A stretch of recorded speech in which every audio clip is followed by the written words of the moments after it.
Good evening, traveller.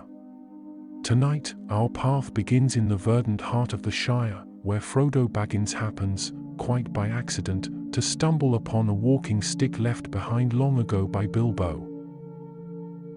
And not just any walking stick, but one that bears a faded tag and an air of quiet mystery. At Bag End, forgotten objects have the curious habit of holding stories, and this one, in particular, promises far more than mere support for a stroll. It is the sort of find that can turn an ordinary afternoon into something worth telling by the fireside. From improbable weather forecasts to encounters only a hobbit could have, this is a tale that blends gentle humor, homely charm, and just a touch of magic. Frodo, entirely without planning, finds himself becoming something of a walking stick weatherman, and the news spreads through the Shire faster than the scent of fresh bread from the oven. Do not expect thunder or battles here. This is a story where the epic lies in the smallest of things, and laughter comes from where you least expect it. And before we set off, if this little walk through the Shire has already stirred your curiosity, consider supporting this space for storytelling. Like, subscribe, and share it with anyone who delights in a good tale to warm the evening. Your presence keeps these windows ever bright. Now, take a deep breath, catch the scent of freshly baked cake mingling with the smell of freshly cut grass after rain, hear the soft clink of a kettle in the distance, and let the scene unfold. A quiet afternoon, a forgotten attic, and Frodo about to discover that even a walking stick may hold secrets worth hearing.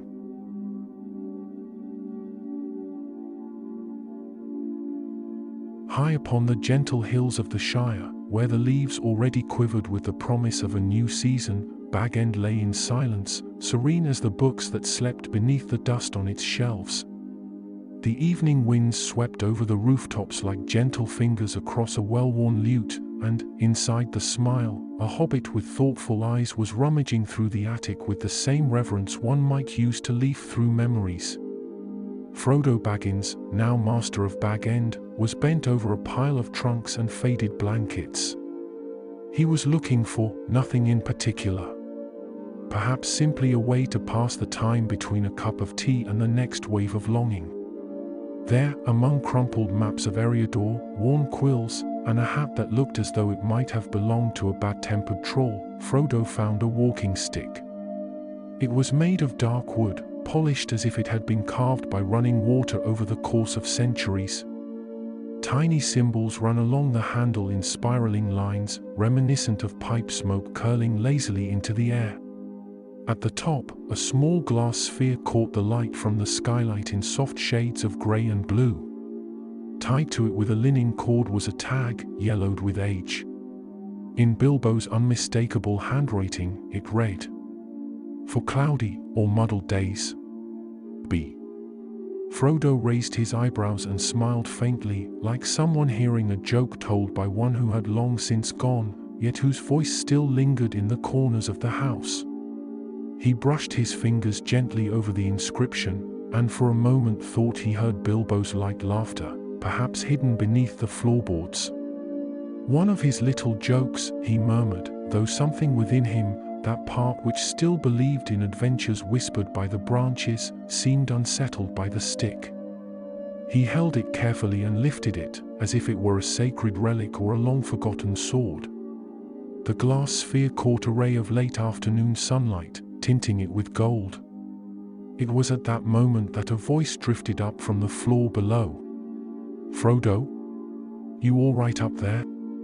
It was Sam, with his steady cadence and reassuring accent. "I found something curious, Sam," Frodo replied, coming down the steps with the walking stick in hand. One of Bilbo's old things, or perhaps a spell disguised as a staff. Sam, who had come in through the front door carrying a basket of fresh potatoes, looked at the object with restrained interest. "Looks like wood and glass to me.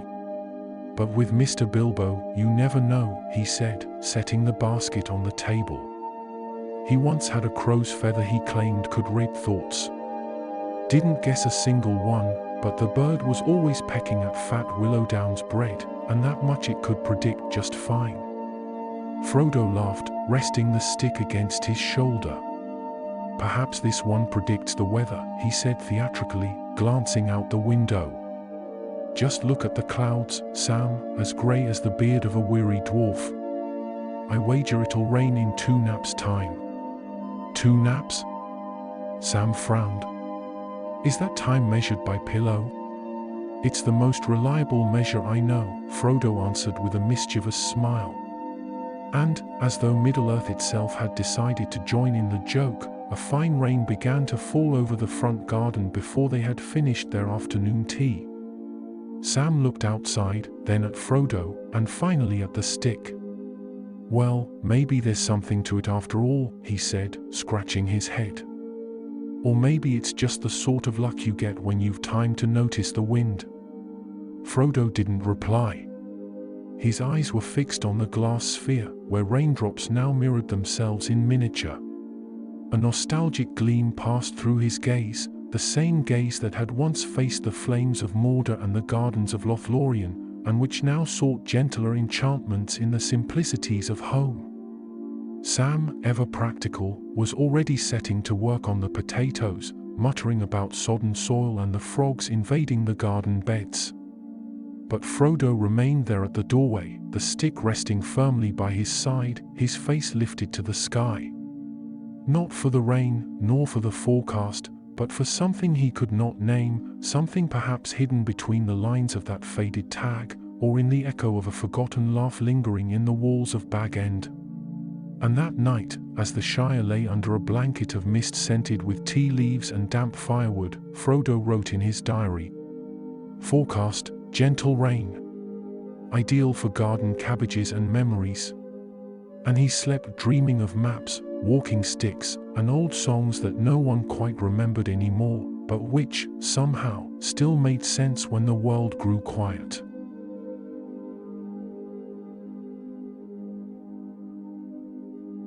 The news spread through the Shire with the speed of a rumour served alongside apple pie. Frodo Baggins, nephew of Bilbo, hero of the War of the Ring, was now predicting the weather, with an enchanted walking stick, no less, inherited from his adventurous uncle. Of course, no one dared call him a seer, for that would sound far too elvish, and perhaps even a little unsettling by local standards. But walking stick weatherman caught on quickly among the folk. It was respectful, harmless, and, in its way, rather charming. "They say it rains after the second tea, but only if it's served with poppy seed bread," whispered Lobelia, narrowing her eyes from behind the windows of Sackville Baggins' villa. "And yesterday he predicted wind with a taste of lavender," said a young hobbit with near-religious reverence, sitting on the front porch of the Green Dragon. And sure enough, by afternoon the air was like it had drifted straight out of a bouquet. In truth, what Frodo had actually said was, "Today the wind blows as if it's passed through Rose's garden." But the phrase had been interpreted, retold, and embroidered so many times that it was now part of local folklore. And so, the tradition began. Every morning, Frodo would step out with the stick in hand, walk to the front fence, climb the stone steps, and, with charming solemnity, give his forecast for the day. Sam, well accustomed by now, would simply put the kettle on and listen from the kitchen, somewhere between buttering his bread and glancing out the window. Steady westerly breeze, with traces of longing and moisture in the eyes. Perfect for drying laundry and remembering times that won't return, Frodo would say, gazing poetically at the sky, the staff's glass sphere catching the light in amber glints. Or, on another day, low mist at dawn, with the smell of fresh bread lingering till late afternoon. Mushrooms will be grateful, and so will the worms. The forecasts weren't exact, yet neither were they wrong. It was as though the world, out of sheer courtesy, adjusted itself to Frodo's poetry. And that was enough to make his words true. It was Rosie, with her gentle voice and smiling frankness, who first remarked, "They don't come just for the weather, Sam. They come to hear the way he speaks." Speaks like someone reading the sky as though it were poetry, said Sam, half proud, half uneasy about his master's new, mystical reputation. Speaks like someone who feels what the world is going to do, Rosie corrected, stirring a pot of jam. But you, Sam, you feel what the world needs. Sam didn't answer. He merely noted in his mind that the eastern clouds smelled of rain, and that perhaps he ought to warn Frodo quietly later on. For now, he would leave him to his prophet's daydreams. Frodo, for his part, had begun to enjoy the rumors. He knew his walking stick wasn't magical, at least not in the literal sense. But there was something about it that made the words flow, as though the ancient wood itself whispered ready-made verses. And he liked the feeling. He liked even more the way Hobbit's eyes lit up when he spoke of the weather as if he were reciting an old tale. One day, with the sky partly cloudy and the smell of barley in the air, Frodo raised the staff and announced, "Today we shall have a pigeon-hurried wind coming up from the south, brushing past memories and freshly washed rooftops." The phrase became a children's rhyme within the week. "Pigeon-hurried wind takes the dreams you've left behind," cried the young hobbits, running through the fields. Sam thought the whole thing was a muddle, but he couldn't help smiling. He even began jotting down some of Frodo's forecasts in an old notebook, alongside his pruning and harvesting notes. Some were useless for gardening, like rain with a taste of fig, but others proved surprisingly apparent, such as the time Frodo predicted. Moisture in the soil by dusk. Good for shy potatoes. And by late afternoon, it rained only over the vegetable patches. Sam couldn't explain it, but he kept watch. Not everyone was convinced, however. Old Mr. Grubb, a grump who lived near the mill, remarked at a community tea, "It's all nonsense. Weather changes because it changes, not because someone waves a stick in the air like they're chasing hens." Rosie, with her gentle sharpness, simply replied, "That's true, but some hens run off just from hearing the word storm. Sometimes it's all in how you say it." Meanwhile, Frodo continued going to bed early, waking with the dew, and walking the garden before the first hobbits arrived for the day's forecast. He had begun to choose his words more carefully, not to deceive, but to enchant. And the stick, well, the stick seemed more alive with each passing day. There were mornings when its sphere reflected the sky with such clarity that Frodo could swear he saw, within it, a reflection of the whole Shire, as though the land itself kept secrets inside a drop of glass. At night, he would write forecasts in his diary that he never spoke aloud. Things like, "Tomorrow, silent hope, shaped like a gentle wind. Saturday, perhaps longing, but with rays of sun." And now and then, Sam would leave a discreet note on the table with something like, "Clear skies, but the moss is singing. Rain along the banks." Frodo kept those notes with care. One morning, after a particularly elaborate forecast about fog with the scent of dreams, the gathered crowd, now bringing blankets and scones, applauded. Frodo bowed slightly, performing a theatrical courtesy. Then a hobbit matron called out, "And tomorrow, Mr. Frodo? What's the forecast?" Frodo smiled and replied, looking at the sky as if speaking to a memory, "Tomorrow, we might have a shower of cakes. But only if the wind is hungry." And by some twist of fate, or perhaps not, the next day, one of Mr. Proudfoot's cakes fell from the bakery window and rolled down the lane, landing squarely in Sam's basket and scattering flour everywhere. The laughter that drifted through Bag End that afternoon was as light as the wind. And perhaps, just perhaps, the sky was a little clearer afterwards.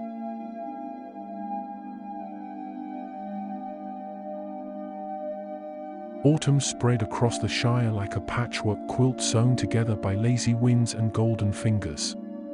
Leaves danced along the dirt paths, birds traded melodies over the fences, and pumpkins ripened with the dignity of sleeping kings. It was in this setting that Frodo's title shifted from Walking Stick Weatherman to Oracle of the Harvest. It all began with a modest letter written in wavering handwriting by Dora Barlow, president of the Westfarthing Harvest Festival Preparations Committee. In it, Dora politely, and with a touch of exaggerated expectation, asked Mr. Frodo Baggins to attend the opening day in the main tent to illuminate the festival's first moments with his wisdom. "They want me to give a forecast," said Frodo, reading the letter aloud while Sam trimmed dry branches in the garden. "They say it will bring good omens." "Omens?" Sam repeated, frowning. "An omen to me is when a mushroom grows crooked and smells sweet. That's a sure sign of rain." "Or of good cooking," Frodo murmured, folding the letter. "Still, perhaps I'll go. It's good to see happy faces. And I like when they listen. As if everything were poetry again." On the morning of the festival, Frodo wore a new vest, deep blue with tiny embroidered leaves, a gift from Rosie. He fastened the walking stick to his side with a moss green ribbon and set off with steady steps and a smile hidden at the corner of his lips. The main field was already bustling with long tables laden with pies, barrels of cider, braided loaves, and vegetables of suspiciously large size. Children ran about with ears of corn as if they were swords, and musicians tuned flutes beneath colorful tents. When Frodo approached, Mr. Bunce, the festival announcer, announced in an eager voice, "And now, our dear Mr. Baggins will grace us with his celestial wisdom. May the heavens bow to the staff of the weather." Frodo stepped onto the small makeshift stage, looked up at a sky as clear as fine china, and, with well-measured theatricality, raised the walking stick and said, "Today, the sun will shine with the taste of quince, and the wind will bring good news for the bees. By evening, there will be a current of laughter from the east, carrying the scent of the first little cakes. And at midnight, perhaps a breeze with longing, or merely a perfumed silence." The crowd burst into applause, a few hobbits discreetly wiped their eyes, or perhaps it was just the abundance of onions being chopped in the next tent. In the days that followed, Frodo began to be consulted about everything: the best day to harvest carrots, the right time to bake bread, even whether it was a good moment to prune the creeping vines invading Mr. Beetroot's garden. Frodo handled it with his usual mix of patience and poetry. But what no one knew was that, each night, Sam would stroll through the orchard, sniff the air, examine the leaves, poke the soil with his fingers, and then, over tea, say something casually like, "The ants are in a hurry today, Frodo. Might be a light shower before supper." Or, "The burdock leaves are turned over. Wind might be changing." Frodo listened closely, pretending distraction. The next day, he would turn the simple observation into something like, "At noon, a shy wind will brush the treetops, as if rehearsing an old song. And later, perhaps, a few clouds will lean against each other, like friends at the end of a party." One afternoon, Frodo predicted, "Sweet mist over the low fields. And for the most attentive, the hum of philosophical hornets." In truth, Sam had simply said, "The south side flowers are full of wasps. Best not to meddle there." But said by Frodo, it sounded like an ancient prophecy. Things got out of hand on the fourth day of the festival, when Frodo was invited to bless the cake tent, a delicate structure made of white sheets and willow poles, where dozens of hobbits, with near-religious fervor, prepared their best recipes for barley cake, apple, currant, walnut, quince, lemon, ginger, and even spinach, a culinary mistake no one had the heart to correct in time. Feeling especially inspired, Frodo raised the walking stick and announced, "When the afternoon bell rings, a clumsy gust will dance among the pies. Let the cakes be ready, or they will fly away like poorly wrapped dreams." The hobbits laughed. But at the exact stroke of the bell, a gust from the valley swept into the tent, billowed the canopy cloths like a ship's sails, and sent freshly baked cakes tumbling across the square. Carrots were struck, barrels toppled, children laughed, and a flying tray landed squarely on Mr. Beetroot's hat. He never noticed, and paraded about for 2 hours, hearing giggles as he passed. Watching with his hands in his pockets, Sam remarked, "Told you, that northern front would turn." But no one listens to someone who speaks softly. Rosie laughed. "They do listen, Sam.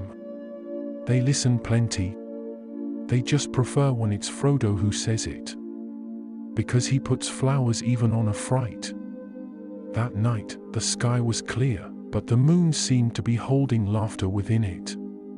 Frodo, sitting barefoot on the front porch with a scented handkerchief in his lap, wrote.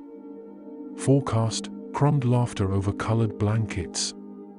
Wind with the taste of flower and glory. And for the first time in a long while, he slept with a light heart, as if the weight of old memories had yielded to the sound of little cakes dancing in the wind.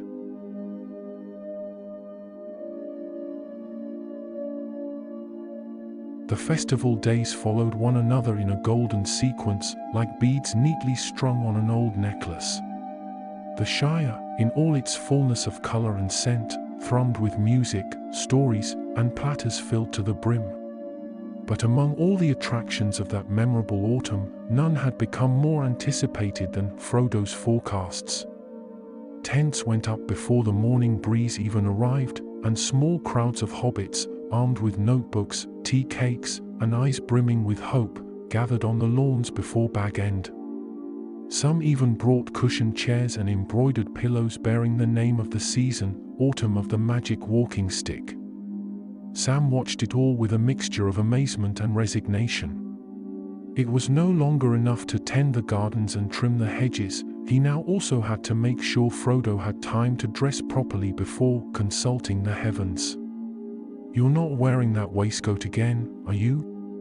Sam would ask, straightening his master's collar with firm hands. "You've worn it 2 days in a row.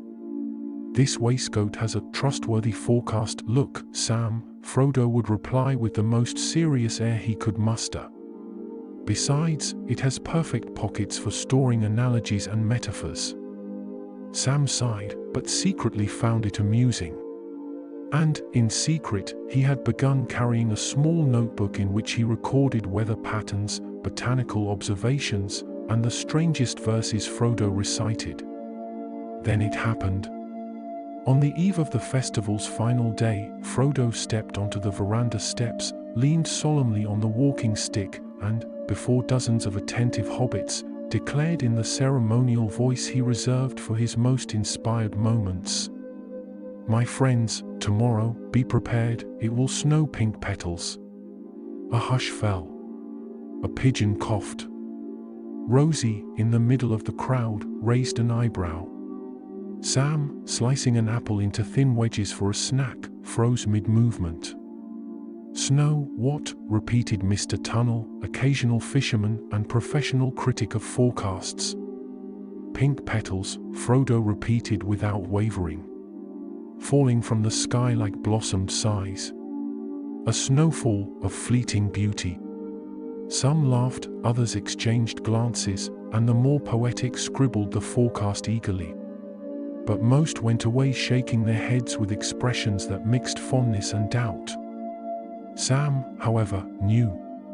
That very morning, while watering the gardens on the east side, he had noticed the cherry trees along the old lane were heavy with taut buds, ready to burst. The gentle warmth of the week, coupled with the southern winds, was setting the perfect stage for a fall of petals. He had mentioned it over tea, quite casually. "The old gate cherry trees are swollen, Frodo. Tomorrow, if the wind turns, they'll drop flowers like a velvet shower." Frodo had listened, taken a thoughtful sip of hibiscus tea, and then smiled with that mischievous glint in his eyes, the same glint he'd had as a boy when pretending to be a wizard before the pantry mirror. "A forecast worthy of Bilbo," he'd said, more to himself than to Sam. The next morning, the sky woke clear, but with fine clouds drifting high above. The air smelled of fresh apple and damp earth. And the wind, barely perceptible at sunrise, began to gather pace by the 10th hour. It was Rosie who saw it first. "Look at the cherry trees," she cried, lifting the youngest child in her arms. And then it came. A gentle gust swept across the Shire like a sigh from the hills. The cherry trees along the old lane, in Rosebank Garden, in Mistress Florence's orchard, all of them opened at once, releasing a true storm of pink petals. They fell in whirlwinds, in charming showers, over rooftops, baskets, puddles, and even into Mr. Gamwich's pipe, which he never cleaned again. Children ran through the petals with arms outstretched. The elders removed their hats in quiet reverence. And Frodo simply watched. He stood there, the walking stick raised and his face calm, as if he truly had predicted it all. He didn't smile. He only gave a slight nod, like someone receiving a secret he already knew. He said it would snow flowers, and it did, murmured Miss Bulb, eyes glistening. "It's magic." "Has to be," whispered someone at the back. Sam, leaning on a fence, looked at Frodo with the kind of pride that words cannot hold. And still, when Rosie came over and offered him a slice of bread with honey, he said, "The truth is, he just turned my guess into a poem." "And it worked, didn't it?" Rosie said, brushing a petal from her hair. "Sometimes that's what we need. Someone to say things in a beautiful way, so we remember them." From a distance, Frodo seemed to hear. He looked their way, and the three of them smiled, conspirators in the moment. That night was calmer than most. The petals lay over the ground like a silk carpet, and the whole Shire seemed cradled by a gentle spell. Frodo wrote in his diary, "Forecast fulfilled. Sky in bloom. Hearts surrendered." And he went to bed early, with a half-full cup of tea on the bedside table and the walking stick resting by his side like an old friend. The Shire never forgot that day. From then on, when someone needed to describe something unlikely and beautiful, they would say, "It was like Frodo's pink snow." And no one laughed at the phrase. On the contrary, they would close their eyes and smile.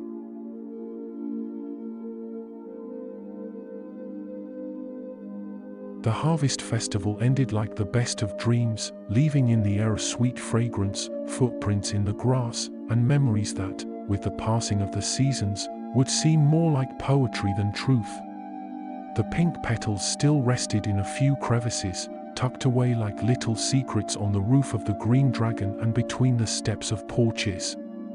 In the days that followed, life in the Shire returned to its gentle rhythm. The harvests were sorted, the cider barrels sealed, and the last visitors went back to their smiles with exaggerated tales of the flower snow and the wind that understood poetry. But at Bag End, the quiet returned sooner. Frodo, seated in the rocking chair on the porch, looked at the walking stick resting beside him, now glinting under the pale afternoon light. The glass sphere still caught shades of the sky, but it seemed calmer, as if, satisfied with its grand performance, it now only wished to rest. Sam appeared carrying a plate covered with a floral cloth and a teapot. "Rosie sent apple cakes and lavender tea," he said with a gentle smile. "She says sweet endings help digest legends." Frodo laughed with a sigh and motioned for him to sit beside him. "So now I'm truly a legend?" he asked, accepting a cake. "To some, certainly. To others, just a good storyteller. And to me," Sam shrugged, "you're still Frodo. The same one who trips over potato skins and complains about the cold before the dews even settled." The silence that followed was a comfortable one. The two watched the distant fields, where a few rabbits still hopped between the gardens and the sun painted long golden shadows across the valleys. "You know, Sam, I never truly believed this walking stick was magical," Frodo said at last. "Not even when I thought it was. but there was something in it, something that turned words into pictures. As if the world only needed a little nudge to seem enchanted. Sam nodded slowly. Sometimes, what the world really needs is someone to point out the beautiful things. There's a lot of beauty out there, but folk keep their heads down, too busy with potatoes, taxes, children, soup, and leaky roofs. Frodo turned the stick lightly in his fingers. It was all coincidence, of course. The rain, the breezes, the petals, he smiled. Or, perhaps, just attention to detail. Sam glanced sideways, with that look of someone who knows more than he says. I only said the cherry trees were heavy with bloom, Mr. Frodo. I never said anything about a blizzard of flowers. That was your doing. But without your tip, I might have predicted. I don't know, a wind smelling of lemon cake. Frodo laughed. Which, come to think of it, would have been pleasant enough. Maybe so, Sam said. But folk don't remember the petals just because they fell. They remember because you told them they would. They remember the beauty because someone announced it before it came.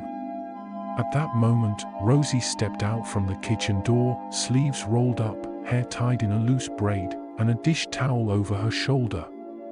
You two sound like a pair of old gaffers philosophizing on the porch, she said with a smile. Are you going to tell me you've predicted the future now? We've predicted many things, Rosie, Frodo replied theatrically, including a snowfall of poetry. Rosie came closer, kissed Sam on the forehead, and reached out to collect the plates. Well, then, let me know when you predict who's going to wash these dishes. Strong westerly wind will bring waves of soap and rinse, Frodo said, leaning back with mock solemnity. Rosie just shook her head, but her smile lingered in the air like a stubborn petal out of season. After she went inside, Sam turned to Frodo with a more serious look. You know, all this, the forecasts, the stick, the verses, it's not just play, is it? Frodo raised his eyebrows. No? No, Sam said firmly. Folk needed it. They needed something beautiful, new, light. Something that didn't come from far away, or from kings, or from elves, but from here. From the Shire. And from someone they know. Someone who's carried far too heavy a burden. Frodo looked to the horizon. Perhaps I needed it too. Maybe, Sam said. Or maybe it was just good to remember that we can still believe in things that do us good, even when we know they're not exactly magical. Or perhaps precisely because they're not magical, they're all the more precious, Frodo finished, his eyes misting for no clear reason. The wind drifted gently through the shrubs, carrying the soft scent of dry leaves and the last of the ripe apples. The sky was beginning to change color, tinged with an old rose hue, the exact shade of the petals that had danced in the air days before. Sam stood and began gathering the cups. Will you write something in the diary tonight? Frodo looked inside the house, where the soft lamplight was already glowing. Perhaps. Something like forecast, clear skies, with a chance of good memories. He smiled. Or gentle winds, recommended for tired hearts. That last one's good, Sam said. You should use it tomorrow. Perhaps I will. They both stepped inside the house. The walking stick remained on the porch, bathed in the twilight, like a serene guardian of all the unspoken forecasts, those the heart understands before the sky ever changes.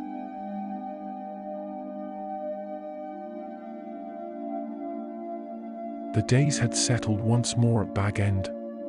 Children no longer came running to the fence in groups to hear predictions, and the neighbors, though they still cast curious glances at the walking stick leaning against the wall, had returned to their routines, treating the recent enchantments like a pleasant dream you don't feel the need to talk about. Frodo felt a special kind of silence within himself. It wasn't loneliness, nor emptiness. It was a sort of melancholy calm one only finds at the end of a song, when the last notes still echo somewhere between the ear and the heart. He spent more time writing now. His verses had grown gentler, less theatrical, and perhaps for that reason, true. He still jotted down forecasts in his journal, only now, just for himself. Morning of white skies, with the scent of farewell and blackberry tea. An afternoon good for remembering forgotten names. It was on one of those mornings, while arranging his notebooks and polishing the walking stick with a soft cloth, that he noticed a slight looseness at the bottom end of the handle. A wooden ring, seemingly just decorative, turned under his fingers. Frodo raised his brows and gently pulled the piece free. To his surprise, the ring came off, revealing a small hidden compartment inside the stick. And there, carefully rolled like a secret, was a piece of paper folded many times, tied with a golden thread as fine as an elf's hair. Frodo unfolded the paper with hands that trembled slightly. He recognized the handwriting at once. Bilbo. The note simply read, "If you've made it this far, it's because you still believe. So, my last guess. The world will go on being beautiful. Even without magic." B. Frodo remained still for a long time. The note trembled in his fingers, not because of the wind, which barely stirred, but because of something rising from within. A wave of gentle memories, of old voices, of shared laughter, of journeys with incomplete maps and destinations revealed only by the next step. He folded the paper with the same care one uses to press a dry flower between pages. Then, he looked at the walking stick as if, in that instant, it had become even more precious. That day, Frodo didn't go out to announce the weather. Nor did he write in the journal. He sat by the window and simply gazed at the fields, where Sam was harvesting pumpkins with Rosie and little Eleanor, her hair now as golden as the leaves on the ground. He watched their simple gestures, the way Sam cut the roots with precision, the way Rosie brushed away the soil with her bare hands, the way Eleanor laughed upon finding a beetle and let it go as if it were a living jewel. In that everyday scene, there was more magic than in all the predictions he had ever made. The next morning, Frodo invited Sam to walk up to the top of Green Hat Hill, a place they hadn't visited together in years. They brought the walking stick, a basket of bread and fruit, and a cloth to sit on the grass. The sky was clear, with soft, rounded clouds, like wandering sheep drifting across the celestial fields. Up there, they sat side by side in silence for a while. Then Frodo spoke. "I found a note from Bilbo. Inside the walking stick." Sam turned slowly, attentive. "A note?" Frodo nodded and recited from memory, his voice thick with emotion but steady. "The world will go on being beautiful. Even without magic." Sam closed his eyes for a moment, as one who hears a truth they already knew, yet needed to hear in other words. "I always said Bilbo was cleverer than he let on," he remarked. "And maybe a bit of a wizard too, the kind that makes you believe in good things even when times are hard." "I think that's the real magic," said Frodo, resting the walking stick across his lap. "Making someone see beauty where before there was only dust." Sam looked around. The field, the sky, the birds playing in the air, the distant sounds of the Shire, all seemed at peace. "It's beautiful here," he said. "And quiet. A good place to keep a last guess." Frodo smiled, though there were tears in his eyes. "Maybe that's what I'll do now. Not forecasts, but a kind of watch over the enchantment. Like a gardener of stories," Sam teased. "Or a curator of little wonders," Frodo added, laughing. They spent the rest of the morning there. They ate slowly, spoke little, and when they went back down, they left the hill lighter than when they had arrived, as if they had trimmed a bit of the past and replanted hope. That night, Frodo wrote one last entry in that journal. Forecast. velvet sky dotted with patient stars. A silence good for dreaming. Gentle wind carrying sweet longing, and the quiet certainty that all will be well. He closed the journal, set the walking stick beside the bed, and fell asleep. And now Bilbo's walking stick rests once more in silence, as if it had fulfilled its mission of spreading smiles and memories throughout the Shire. The afternoon says its slow farewell, tinting the soft hills gold, while small lights begin to appear in the round windows of the Hobbit holes. Outside, the cool air carries the sweet scent of flowers and the distant sound of lazy footsteps over the grass. Allow yourself to remain here for a moment, feel the welcoming warmth of the hearth, hear the gentle crackle of the burning logs, and let each thought grow as light as the mist drifting over the fields. Take a deep breath, release it slowly, and allow your body to rest like the earth awaiting nightfall. Here, in the safe shelter of the Shire, there is no hurry, only rest, only peace. Good night.